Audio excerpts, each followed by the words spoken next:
But yeah, let's go ahead and jump into it. Hello everyone, Amelia, Queen Llama here, and welcome to the Themysciran Agenda, which is a monthly talk show dedicated to all things Wonder Woman. Before we jump in, I just wanted to go over the format of the episode as always. Again, I'm open to suggestions post-show. Always happy to hear new ideas. This episode is a bit different. It's a little more casual, and I'll be discussing recent Wonder Woman issues and answering some questions I received from y'all, whether that's on Twitter, Tumblr, or in chat. I'm covering Wonder Woman's issues 50 through 59, and then for each arc I'll include a brief summary, general impressions, and maybe some criticisms if I have them. I'll try not to spoil too much so you guys can go out there and get them yourselves. And after answering that, I'll move on to answering your Wonder Woman related questions. So that's pretty much what we're gonna do. It's like a tea time with Wonder Woman sort of thing. So, just starting off, the only reason I'm mentioning issue 50 is because I lost the issue. Where did it go? I had it here. I wanted to show the cover. Oh, there it is. So, you know, just to give you like a visual. That's the issue. I'm not gonna do it for all of them. But I just wanted to make sure you understood to avoid this issue. Mostly because it's a part of that awful story arc by Robinson that I absolutely despise with Wonder Woman's brother. I hate being so mean about a Wonder Woman like story arc because I know not everything's that bad, but this was bad. And 50 is like the last issue of his run, and it's and you know when a story is bad, when they have to basically like erase part of the story that they've been telling to like fix everything. So basically at the end of issue 50, like I'm gonna spoil this for you, I don't care. Basically at the end of issue 50, this like whole drawn out arc about Diana's evil twin and her brother is evil, and like Grail is manipulating everyone, the new gods are there. But after all of that, at the very end, the last battle, Jason is, her brother, by the way, is literally erased from the canon. Like, legitimately, like, erased by the new gods, like, not necessarily the new gods themselves, but, like, the cosmic power of the DC universe erases Jason from canon. And Diana's, like, super sad. And then, like, you go to issue 51, no mention of Jason ever again. So it's like a little like soft reboot within the Wonder Woman comics because no one liked Jason. No, he like legitimately is like bye Diana and then like disappears. Like I don't want to like not to make a Marvel reference, but it was like I don't feel so good, Mr. Stark, and then like turns to dust. That's literally it was like a Thanos snap, or more likely probably an anti-life equation. And that's the only reason I'm mentioning it is like they finally are just like, wow, I don't think this Wonder Woman brother stuff is really working out for us. So yeah, her brother's gone, and basically they just move along, like not even.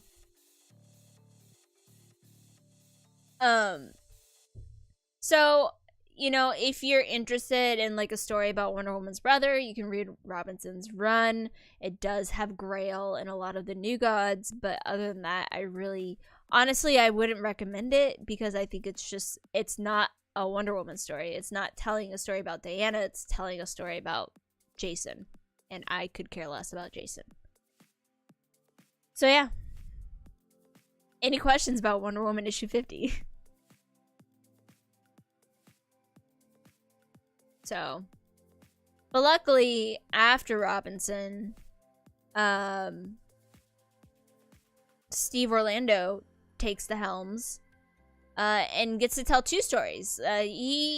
He's an excellent writer for these. I'm sure like there's like everyone is good at these short one-shots and story arcs, but I really like the way he approached his one-shots that he wrote before they found like a full writer, and before G. Willow Wilson took over the book.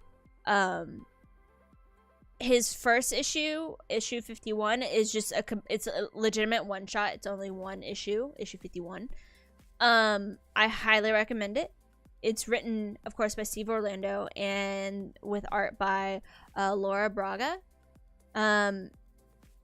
It features the villain Mayfly and Diana's quest to befriend Mayfly. One, it features Transformation Island, which is the island where Amazons attempt to reform villains present during the which you see a lot during the Golden Age, and slowly it's kind of been written out of canon. So it's really cool to see it again, even if it's literally a prison island. So, you know, it's like cool to see it again, but it's like, oh man, it's just like a prison in the ocean. Okay. But for a good reason. It's a good single issue, and it captures Diana's empathetic nature and her ability to be sympathetic to her adversaries and identify and understand like what it is they need to be like respected and the best that they are. It's also really gay. Like I mean, Diana legitimately visits Mayfly, like not every day, but like often enough to where Mayfly's finally like, I really don't hate you. You're like actually really nice. And they end up becoming friends and respecting each other. So I thought that was a good one shot. And also goes into my theory that Diana's true power is her endurance and her ability to just slowly chip away at you, knowing that she is gonna come out on top in the end. And that's not like, it's not a negative thing. It's just like she has time on her side, and she knows that if she waits long enough and like slowly gets you to understand, that you won't necessarily be angry at her or hate her anymore, and that you can come to this understanding. I recommend picking it up if you're looking for something that's quick, that's that is very emotional in the sense that it's about Diana's emotional depth, and really understands the character without you having to read like 10 issues or understand a bunch of different stuff. Just like, you know, these 2 characters and that's all it's about. So yeah, definitely it's just a good one shot. So, you know, I'll say this multiple times, but Steve Orlando is welcome to return to write Wonder Woman any day of the week. And then the next following issues 52 through 55, are another short story arc by him. This time he's joined by Akko and Raul Allen and Patricia Martin for art and the interiors. The story follows Diana, Artemis, and Aztec as they hunt down the famous Amazonian champion Atalanta. Again, I love the story because it brings Atalanta into the Wonder Woman canon in a significant way. She's not just like this, she's this hero among all the Amazons, and that includes the Bana and the Themyscirans, as like this great champion, much like she is in the Greek mythology. And she's Diana's aunt, and I just love when stories emphasize that Wonder Woman is an Amazon existing among other famous Amazons, and that she hails from this line of famous Amazons, which I think it's a good way to tie back the Greek mythology to the Wonder Woman mythology. Akko and Orlando are such a good team. There are some beautiful panel spreads that are like so intricate that it reminds you of like Kirby's comics and stuff like that. And I think it's a really cool, they did a really good job of capturing like the Aztec mythology and myths. And able to show the scale of like these Amazons taking on these huge gods in like these other dimensions. And I love that it includes the Bana. I love Artemis, and I love the Bana Amazons, and he didn't make them seem like naive or easily manipulated. He made them seem like they're like not necessarily a world power, but they are a sovereign power trying to make their own decisions. The rivalry between Diana and Artemis stems from this deep respect with each other rather than outright hatred. Yes, they have this history of fighting and not liking each other, but ultimately they come together and respect each other enough that they need to work together and get things done. You know, Artemis can't deny Diana is anyone but her equal. And of course, Diana always sees everyone as their equal, doesn't matter what it is. I would definitely like to see more of the Bana, more of Artemis written in this way. That is like, yes, they're gruff and they're more militaristic, but they're not necessarily like these brutes.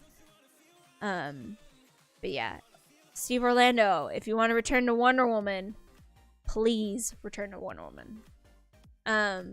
But I definitely recommend his few issues. I think they're really good. They're good kind of solitary stories that you don't necessarily have to know a lot of like the previous issues or the previous story arcs to really understand what's going on, and you can just enjoy it on its own.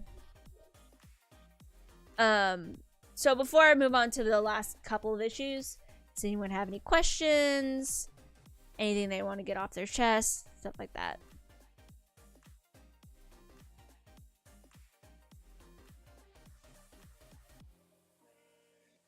Okay, moving on. So issues 56 through 57, it's called The Witching Hour. It's by James Tynion, with art by Emanuela Lupacchino.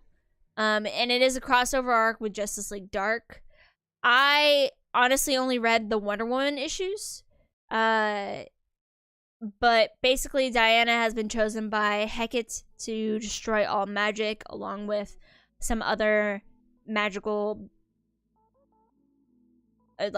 other magical DC characters. So that's pretty much the gist of it. You can get that much from just reading the Wonder Woman comics. I like what I've read so far. I know I need to read those Justice League Dark issues because it's a reference to Diana and Cersei's intertwined fate to Hecate. But I'll be honest, I don't have much interest reading the Justice League Dark issues and all that involved. I kind of wish it was just contained in Wonder Woman. I felt like that would have been easier. But I will say, it is very gay. Because Cersei and Diana hug. And mind you, that's a huge deal. Because Cersei and Diana are enemies, right? Not in this case. They're working together and it's like really awesome. So thank you, DC Comics, for validating my mini Wonder Woman ships this way.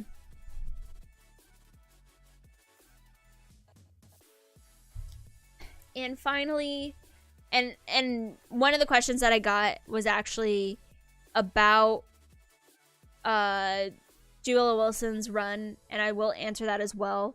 But I also wanted to discuss like the two issues that have come out so far and kind of my thoughts. I will preface this and say that it's hard to have like a full opinion of a story arc.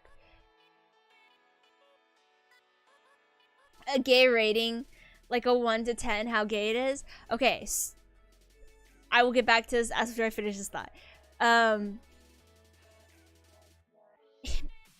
I can't. It will seem like I'm harsh on these first two issues, but I want to bear in mind that like I still don't have a full opinion of where G. Willow Wilson is going. I'm a firm believer, mostly because I'm too dumb to figure out plots, that it's easier to understand what the intention of the author was once you've read the full work. So I'm not gonna, like, I'll make guesses, but you know, that's not fact. That's not that's not what's gonna happen. That's just how I'm understanding it right now, and I feel like the strong opinion that I have right now is probably gonna change a lot drastically once I see the full picture. But going back to the 1 to 10 gay scale, issue 50, 0. Well, actually, no, that one gets like at least 5 because it is gay rights because Jason was written out of canon. Issue 51, that gets 9 out of 10 on the gay scale. Well, that is good to know. Mostly because Diana and Mayfly, new ship. Hello, Diana, please ask her on date. Issues 52 through 55, that gets 10 out of 10, because you got ladies teaming up, you got Amazons, you got Amazon champions, you got Atalanta with freckles.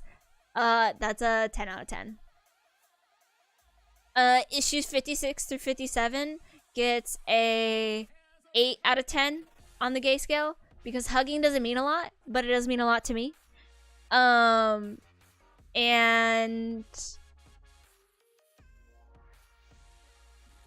like, I never thought I'd see the day where like Cersei was happy to see Diana. They were like, it was like two friends hugging, and I was like, friends, of course, you know. But I thought that was a really good thing. But yeah, that's the gay ranking. So issues 58 through 59 is the start of G. Willow Wilson's story and take on the character. I think this is very exciting. It's been a really long time since we have had a female writer or woman. I don't know why I said female, but a woman on the book. And I think that's very important. And I think it automatically makes the story better by far. So, and it's good to hear that she's kind of getting the feel of the character. I feel like a lot of first-time writers really struggle with their first arc trying to get who Diana is. It's not like Greg Rucka, who can just go in anytime he wants. Like, he can write whatever story he wants, and it's just like, bam, there's Wonder Woman. And I mean, I feel like he's always kind of understood the character, but that's because he got to test that out in Hikatea. Like, he wrote that first before he ever really started writing his main story. But it's like a lot of first-time Wonder Woman writers need that first story arc to really establish the voice, and it can either make or break you. And that's very nerve-wracking, I think, as a writer and as someone who has read a lot of... not myself as a Wonder Woman writer, but like, it's nerve-wracking for people who are writing the character. Because again, it can make or break you. So this is an ongoing series by G. Willow Wilson and Carrie Nord. And I already have a lot of thoughts. To be completely honest, it's turning out to be a good story, albeit a bit juvenile. And that kind of probably feeds into how maybe G. Willow Wilson is still trying to figure out Diana's voice. The hook is Steve has gone missing, and suddenly Ares reappears as a reformed god. He's no longer concerned with war, and he simply wants to enact justice. I like the idea of exploring the pantheon, their dueling natures, and I definitely like new interpretations of the pantheon. I'm not 100% sold on the Ares I'm getting in these first two issues. And honestly, I feel like Steve's story right now just feels so separated and so unimportant to like what Diana's dealing with. Like, I feel like it should be less about, oh my god, Steve is missing, what's happening, and more about like, why is Ares back and why he is like this. I think G. Willow Wilson did an excellent job of establishing Steve's character, though. Like that, like, I think she made him likable and made him tolerable, which is a lot to say because I generally don't like when Steve is around. Ultimately, I'm hoping that there's this deeper connection between potentially Steve and Ares to sort of tie everything together, but I'm not seeing it just yet. It doesn't mean it's not going to happen. It's just I'm not really seeing where everything is going right now, which is a good and bad thing, because you don't want to know everything, but you also want to kind of have some idea where the writer is going with this. Going back to my feelings about the story being juvenile, I feel like Jewel Wilson lightly touches geopolitical issues. And with Wonder Woman, you either have to ignore politics entirely or become deeply entrenched in them. And it's almost like the main plot sits on the foundation. You know, the main plot is sitting on a foundation of there's this bloody civil war going on. Gods are directly participating in it. They're allowing bombs to drop on civilians. And that sort of heavy thing for it to feel almost like it doesn't even matter, like it's just background noise, shouldn't be happening. It should be a very important focus of how it's affecting Diana's decisions and actions. And maybe it will, and maybe it's hard to tell for these first ones, but like that second issue, I was like, oh my god, is Ares really doing this sort of thing? You know, I want, if you're going to include civil war, if you're going to include geopolitical politics, if you're going to include gods interfering in the world matters, you know, I want Diana to be waist deep in these heavy topics, not towing the edge lightly. I want her to face repercussions by the US government for acting in a way. Like, Edda just kind of lets her do whatever, and it's like, I want to see those consequences, and I hope that we get to go there. Again, this is only 2 issues of like a full story, so you could only get so much.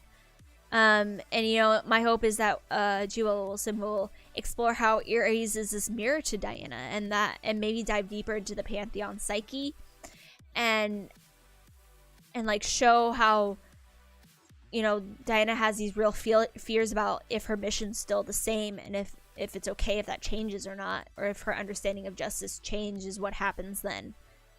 And I think they're getting to it. They just haven't gotten to it yet. And I also hope Nora's art isn't as hit or miss as it has been in these first 2 issues, because oh man, there are some panels where I'm like, is that really what Diana looks like? So I hope he kind of gets a better feel of how to draw her more often. Because, like, at one point, Ares was, like, huge and Diana was so tiny. And it was really weird. But, yeah, that's... I know it sounds like I'm being really harsh, but I'm just, like, I want everything, and I hope that a lot starts to happen.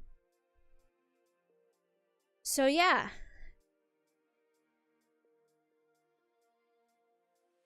And that pretty much... that covers everything that's recently come out. That,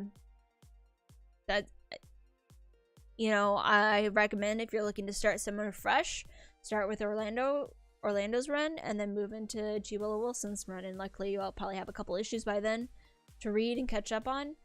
I'm glad they're finally getting back into the swing of telling these good Wonder Woman stories that are compelling.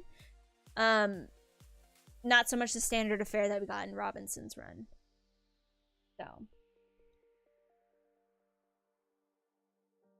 So now we're going to move into the Q&A portion.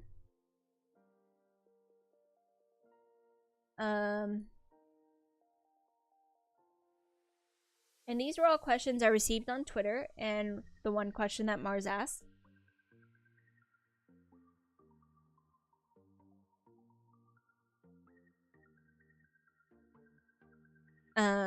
So yeah, they're not going to be super deep. I didn't go into too much detail, mostly because of time. But I think it was a lot of fun to get these questions and think about them. I'm just gonna make a quick another tweet. In case anyone wanted to join during the Q&A.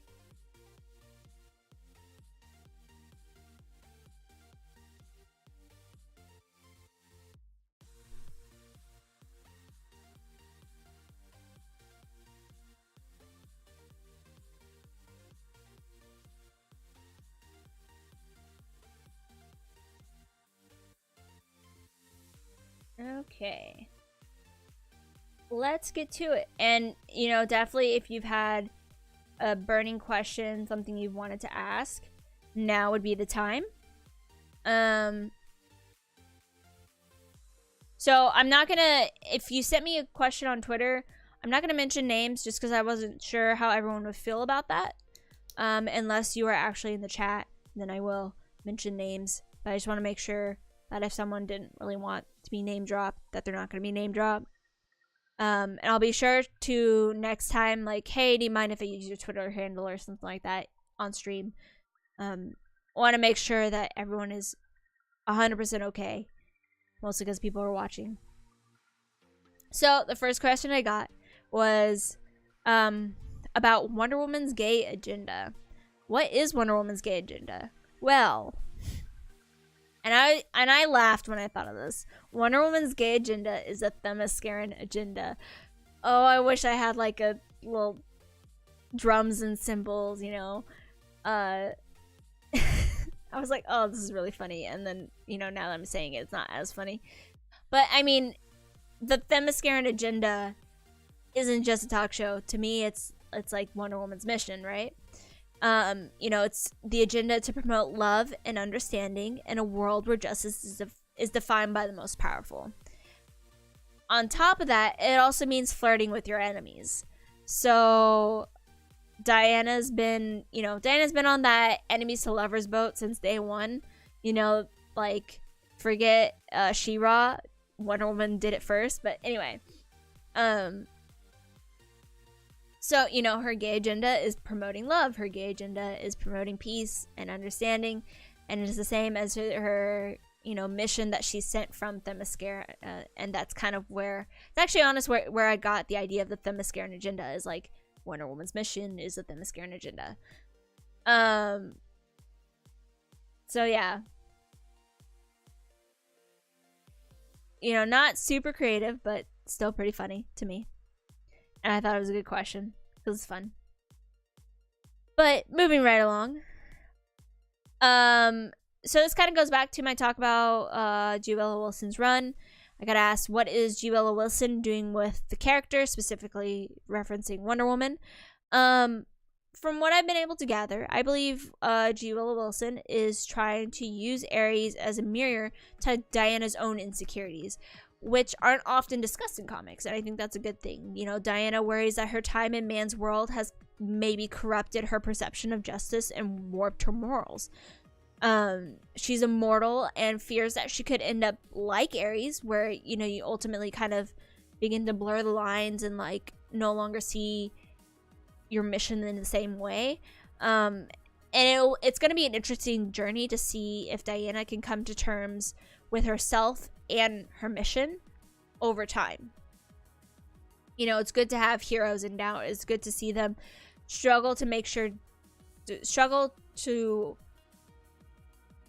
not so much struggle, but like have that doubt and have that fear that, you know, people change and they can change, and what are the consequences when they change.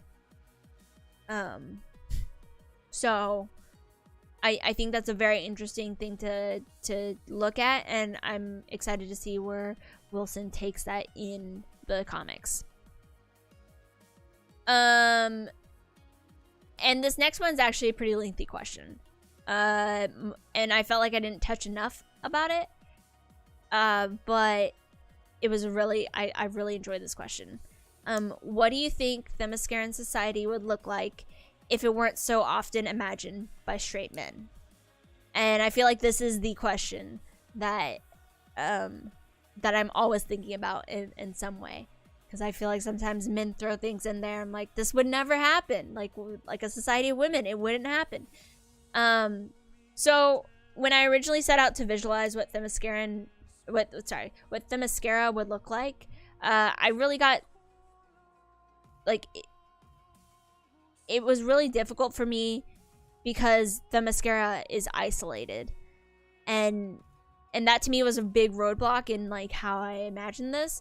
So, you know, so much of what we understand about Themyscira is based off men's interpretations of the Amazons, and to the point that even Marston's versions of the Amazons isn't completely exempt from Herodotus's version of the Amazons, or like Greek interpretations of the Amazons, because that's where he's drawing his influence from and his interpretations from.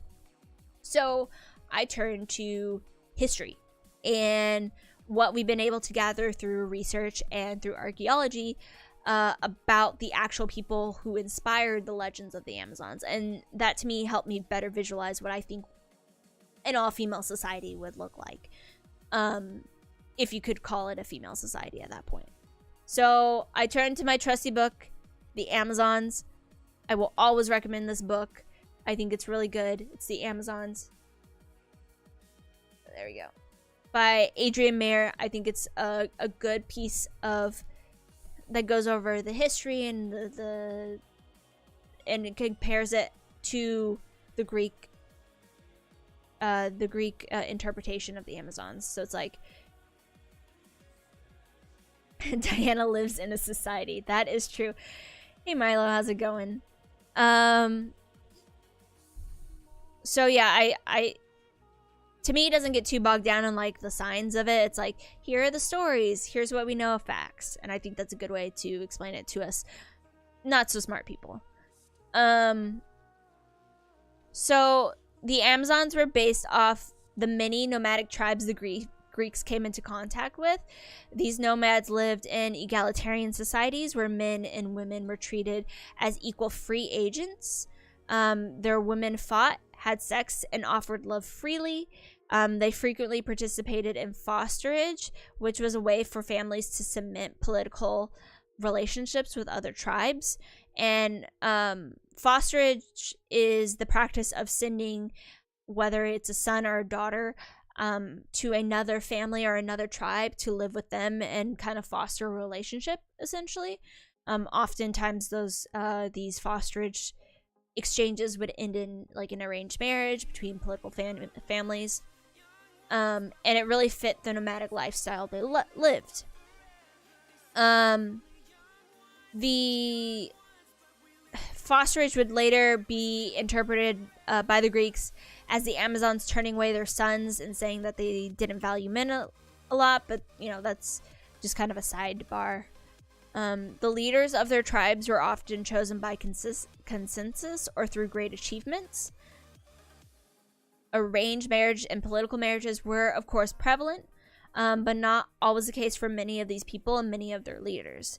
With all this in mind, you can kind of see where I'm going and like what Themyscira can look like based off of this history. So what would Themyscira look like? For starters, I don't think Themyscira would be an isolated nation. I think it could still very much be an all women, a female nation, but it wouldn't be isolated because it doesn't coincide. It doesn't match up with like the mission that Diana has for them to be isolated. It's still possible for Diana to want to go to man's world with the message of peace and love, even if Themyscira and other nations have been interacting for centuries. And of course her mission is to go out there and spread peace and love, and it fits into the whole idea of fosterage. But yeah, I think they would take the concept of fosterage that the nomads practice and take it to a level where they're sending out representatives out into the world, much like Wonder Woman is doing. This could be the role of the Wonder Woman. She's sent out into man's world to learn and make relationships, or it could be many people that are sent out. And I think Perez did a good job when he redid Wonder Woman of exploring the concept of like an exchange of knowledge between man's world and Themyscira. So yeah, I really don't think Themyscira would be isolated, and unless you want to like factor in the magic and stuff like that. Their government wouldn't be unlike the Themysciran Senate that we see in the comics. But I think it would be less of a Grecian Senate and more of like a consensus of people. So the consensus would be leaders within respective factions and ethnicities on the island.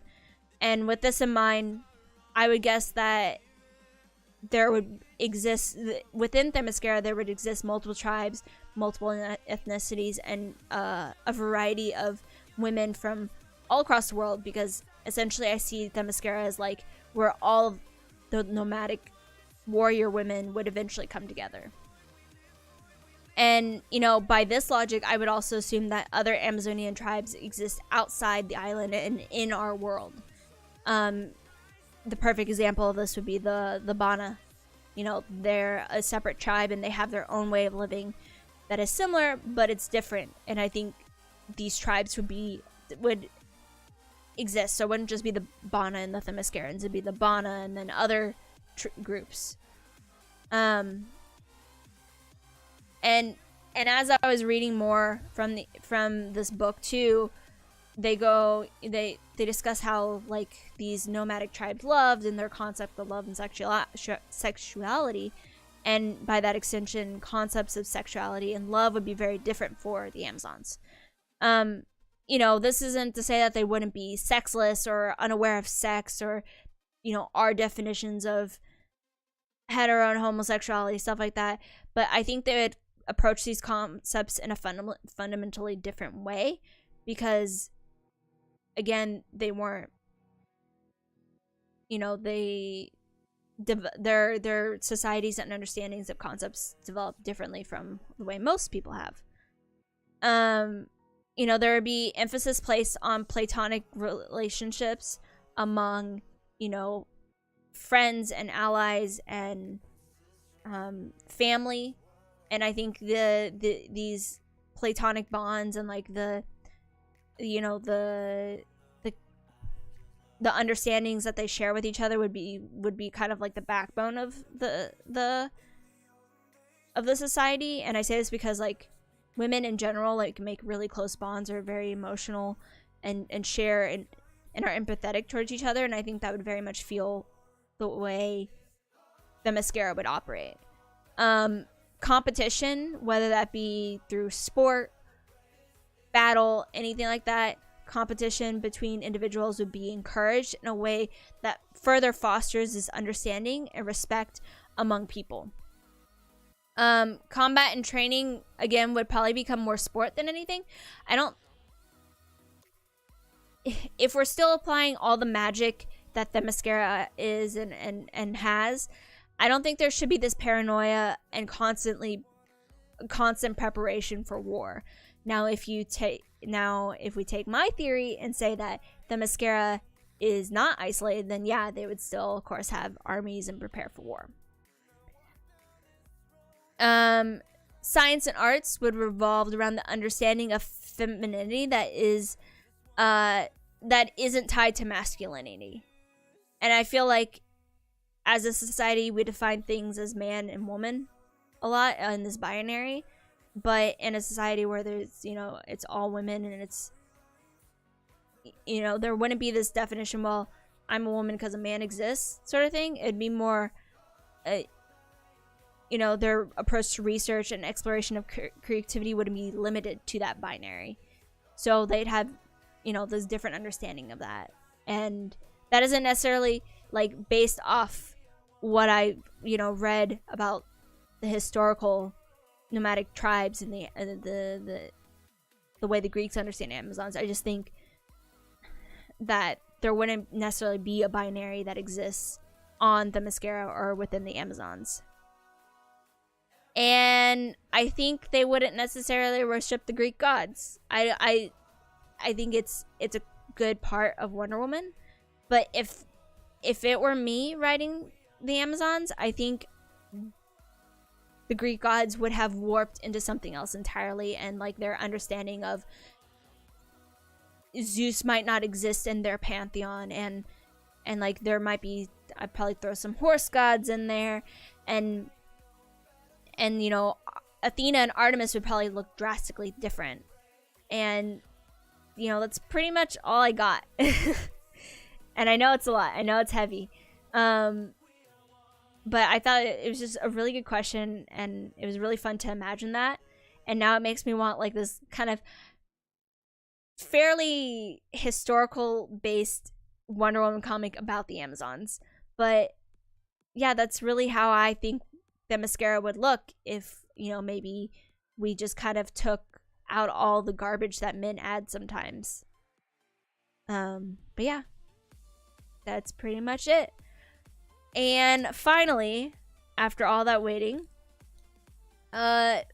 Mars, your question was basically what's your dream artist and writer for Wonder Woman that hasn't been on the book before? And that was really hard because I feel like I don't know enough writers and artists to really say. And everyone that I think of has actually written at least one issue now. My dream writer has already written it, and that would be Vita. I think they are a really great writer, and I've loved their one-shots, and I would like to see them do a full like run at the character. But again, that's not like an artist that hasn't been on the book before, or sorry, a writer that hasn't been on the book before. After Vita, I think it would probably be Scott Snyder. And I know a lot of people like probably think he's overrated by this point, but I really want him to make like a very supernatural Wonder Woman story, like that's like Court of Owls conspiracy, but with Wonder Woman. And I think that'd be a lot of fun because there's so many Greek cults, and I think he could totally do that. Maybe not exactly like Court of Owls, but I think it'd be very interesting to see him write the character. And honestly, I would like to see Akko do more Wonder Woman stuff. I think the way he does his art, I really like the detail he puts in it, and I also think his art style and the way he draws is very similar to Cliff Chang. And I know he's been on the book, but he hasn't really like been on a full run. So I'm fudging the rules. So I would like to see Scott Snyder and Akko team up. I think that'd be very interesting. I know none of these, they're both dudes, which is awful. God, I need to like expand my knowledge here. But yeah, I think Akko would be it'd be good to see him do a long run and do these like really cool Kirby-esque spreads of panels. And also I know he's already been on the book, but Cliff Chang, please return to Wonder Woman so I can collect your covers and get you to sign them again.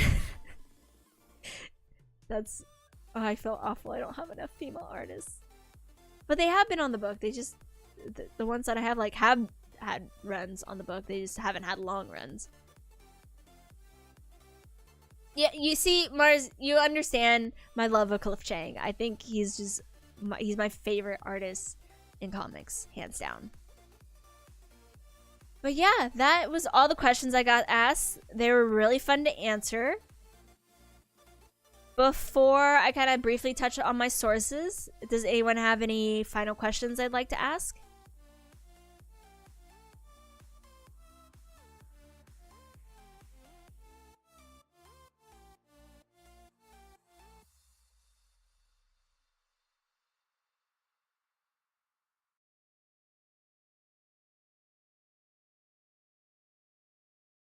Okay, so I'm gonna take that as all the questions that everyone feels like they want to ask for now, which is fine.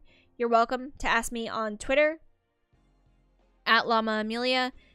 If you have something you didn't think of, I'd be happy to answer on Twitter. Maybe not necessarily in as long a form as I can here, but I am always happy to answer any Wonder Woman questions. As far as sources, I feel like I've already touched on them. Of course, a big contributor for this episode was The Amazons by Adrian Mayer. I highly recommend it. I think it's always fun to reference it to me. I think it's so interesting and fascinating. And then, of course, issues 50 through 59. Those were my main sources. I didn't really seek any other stuff because I was just talking about straight story. But this was a lot of fun. It was a lot easier to write, and it helped me a lot because I was having trouble figuring out what to do for this next episode. So that concludes episode 7. So judging by the calendar, episode 8 will be December 27th. I will plan to keep that, even though it'll be kind of the holidays. But it'll make it easier to get it done, or to write and stuff like that. And I will release a poll of what topics we can talk about. This should be fun. And that's pretty much it. The episode will be up later this weekend. But thank you everyone who joined me. Thank you Milo, thank you Andrew, thank you Mars for keeping me company, asking questions.